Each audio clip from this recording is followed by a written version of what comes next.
and welcome to Tracy Mommy Reads. I am back again with another video. Today, I'm going to be talking about the book, The Last Party by A.R. Torre, The Last Party. Okay, so The Last Party, this cover, I found it to be intriguing because it's like the person has a match in her mouth.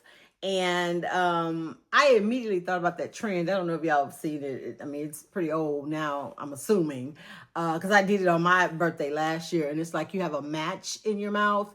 No, not a match. That would be dangerous. You have a candle in your mouth and someone lights it like it's a cigarette, and then you take it out and you put it in your cake. I immediately thought of that when I saw that cover, and then having the word party in there, I was like, oh, this is about somebody's birthday party. And then when I read the description, the blurb, I was like, oh, but not a party that went well. Okay, so let me give y'all the description of what this book is about. And just let you know off the bat, it's in the like mystery, suspense, thriller genre. So there is a woman named Perla.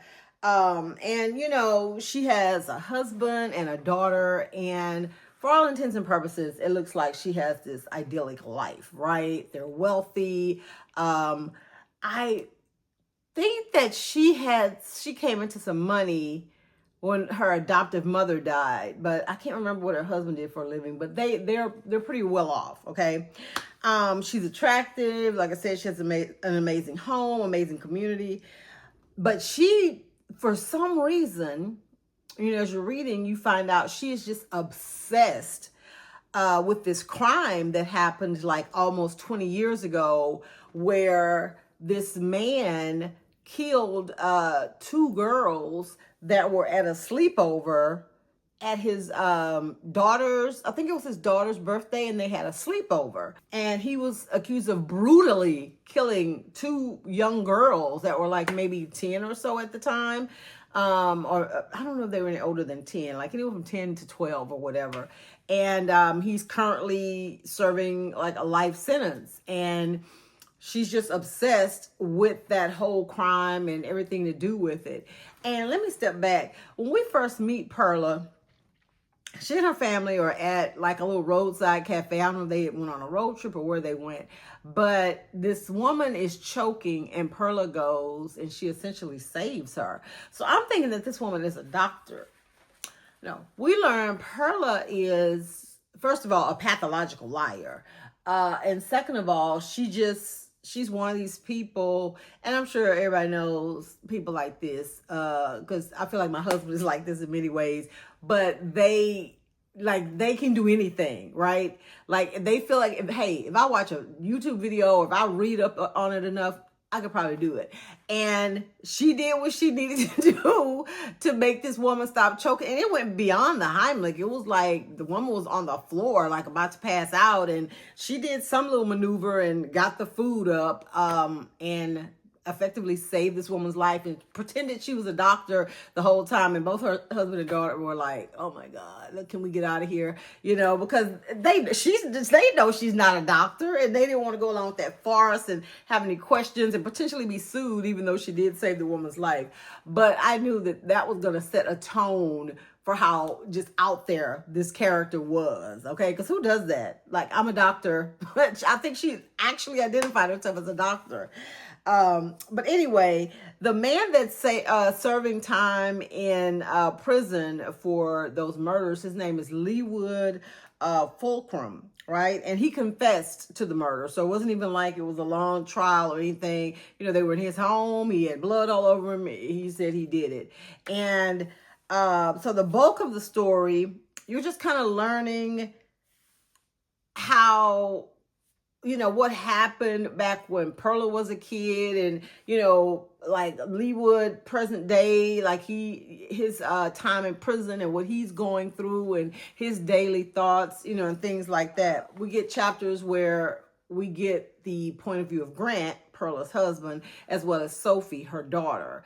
And they both are just like, this woman's a piece of work, right? But we love her, Sophie is torn between just like being embarrassed about about her mother, to wanting her love and attention, to not being able to stand her. She's a teenager, so it's par for the course. With Sophie, we get journal entries, and with Grant, we just get some of his points of view. So yeah, you basically have essentially four main characters from the way that the story is being told. Perla, the main female character, Leewood, the guy who's in prison, Grant, the husband of Perla, and Sophie. We get her journal entries, and that's Grant and Perla's daughter. Okay, so it's also interest to note that, like I said, at that party where Leewood killed the girls, it was his daughter's sleepover, and it was two girls that actually died. And when they got there, his daughter, he had slit her throat. So there's that. And he had blood all over him. And again, he confessed, so he went straight to jail. Don't pass go, right? And it's just crazy. Let me first say what I liked about the story, because I feel like I'm gonna just jump into spoiler territory if I don't pull back here for a moment. What I liked about it, there was so much buildup, because I was just the entire time, I wasn't as focused as much on Grant and Sophie as I was with Perla, because she was like obsessed with Leewood to the point where she was talking about leaving her family to be with him. Yeah, that's how obsessed she was with him.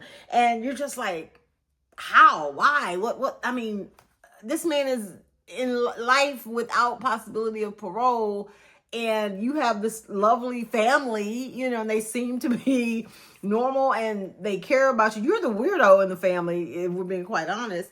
But so yeah, just reading about that, and then when you realize her connection to Leewood, oh my God, that was kind of crazy. I had my suspicions, but the author would give you another chapter and make you go, okay, well, that can't be it then. That's not the reason.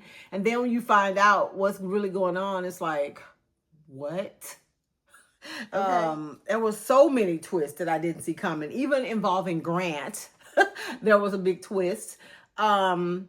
It was just one of those stories that, like, how you start reading a book and you don't want to put it down because you feel like you're close to getting some answers. So, you're like, no, wait. And before you know it, you're either halfway done or you're completely done, because it's just so riveting and grips you in such a way. I want to say it has at least a good 3 or 4 twists that, like I said, maybe one you'll see coming, but the others, I feel like they were like, I mean, I don't know if they were jaw-dropping, but they were enough to make you, clutch your pearls. What I didn't like was there was this, I don't know if dichotomy is the right word, or is that like when you have two opposite things going on, for the same subject? Because what was going on with Leewood? Okay, on one hand, I feel like the author was trying to paint him as potentially a person who may not have committed the crime, right? But in the depiction of him, we were given some backstory where he committed some other crimes. And I feel like maybe if you weren't guilty of the crime that you were in jail for, that still doesn't make you a hero, especially when the crime you actually committed was pretty deplorable in itself, right? So I just was like, I don't know how I feel about him potentially being painted as some type of savior when he did do some pretty dirty things, which should have landed him in jail. So you were where you were supposed to be, even if it wasn't maybe for the crime you committed, or that, you don't want us to believe that you committed, but he held steadfast until the very end. And when I say to the very end, I mean until something was about to happen, he actually came clean on what really happened that night. So there's that. Because it wouldn't be much of a story if, like, okay, they have this person in jail at the beginning of the story and they're telling you because of XYZ. I mean, why are we even focused on him? So you have to know that something is going to happen with that particular character. And like I said, that's the only thing I didn't like. And maybe that wasn't even the author's intent. Maybe that's what I was taking away from it. And maybe it was just the way she was writing him as just being a flawed individual. I mean, he still deserved to be in jail, and that's all I'm gonna say about that. The takeaway from such a story that is so dark in a lot of ways, in a lot of places. Oh my God, especially at the end. Perla had this whole thing planned, and I just could not believe that she was actually going to go through with it if Grant had not caught her. Okay, and let me stop, because I'm going to tell you about this whole book. I have a review coming up, maybe in a couple of weeks, a few weeks, where I'm going to be talking about a book, and I will let you know. I may do this maybe 2 or 3 times this year. It is going to be filled with spoilers, because some books, like, I feel like you can't really dissect them and talk about them unless you get real specific. This isn't one of them, but it's coming, a book that I'm going to do. Anyway, the only takeaway that I legitimately had from this book when I was, reading it is just that some people are just born evil. Some people are just literally born that way, while others, because it's that question, is it nurture or nature?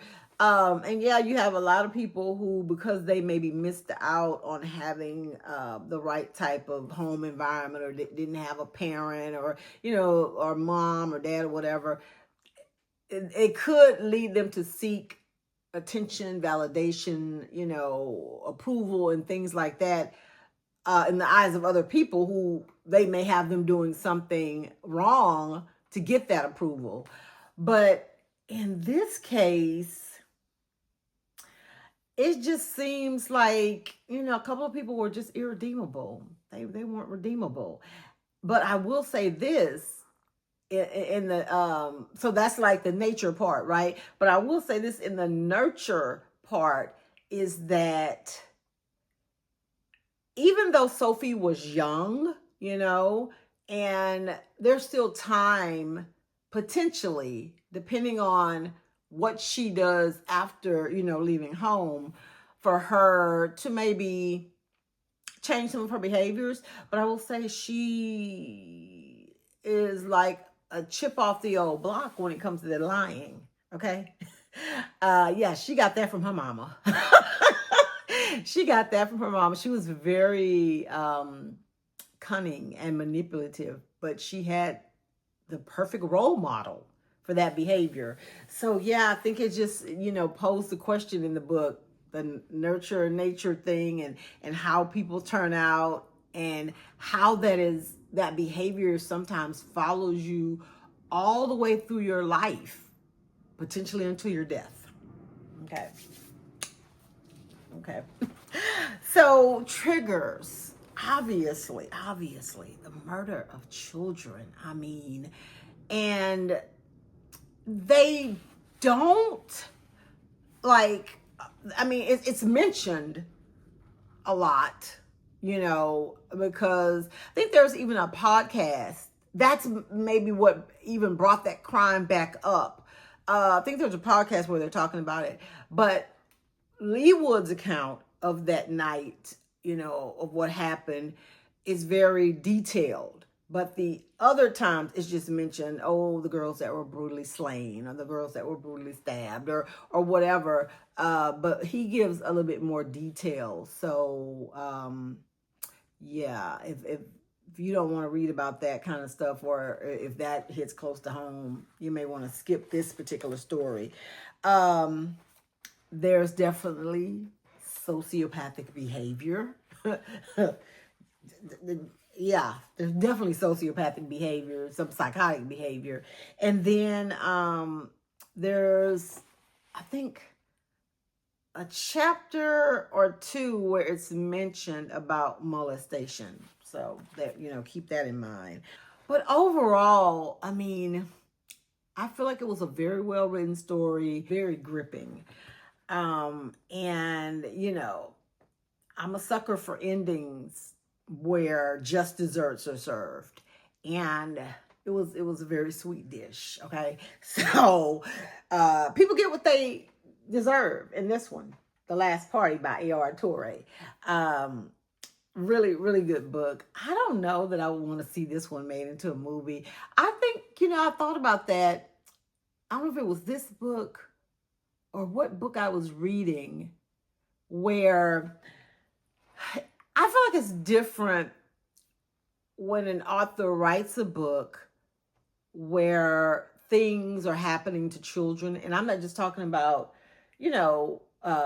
like molestation or even a murder, but when they're in situations similar to that, or even situations that are adult-like, or in an environment where they're not protected, or things like that, I really wonder, like, some of these kids that act in movies that depict that type of stuff, like, what kind of impact or effect that has on them, even though it's not happening for real, just the simulation of it, and have to know now what, I mean, because I would guess, being little actors, they have to understand the scene, and I'm wondering how well they understand it, how it's being explained to them, if that's something that they carry with them. I mean, think about it. If you're a kid and you're like, I don't know, 7, 8, anywhere up to 12 or 13, and you're playing the victim of child abuse in any form or fashion, and even though the actor, like, doesn't actually strike you, or doesn't actually touch you, but just the implication of it, and knowing that's what's supposed to be happening, that's what we're making it to look like it happens. I don't know how I feel about, that kind of thing. With child, when I really think about it, especially after reading this book and another one that I read, because I'm always like, oh, they should make this into a movie. Then I started thinking about, oh, that these kids would have to pretend to be killed, and this and that was just very, very, very disturbing thought. So I don't know why I just threw that in there, because it was on my mind. But anyway, if you have read The Last Party, I would love to know your thoughts in the comments. I mean, did you see any of the twists coming? Did you see any of that madness that happened in that book? Were you expecting any of it? Let me know what your thoughts are. Thank you so much for watching. Make sure that you like this video, and go ahead and take the opportunity to subscribe to my channel if you have not already. You guys enjoy the rest of your day, and I will see you next week. Bye.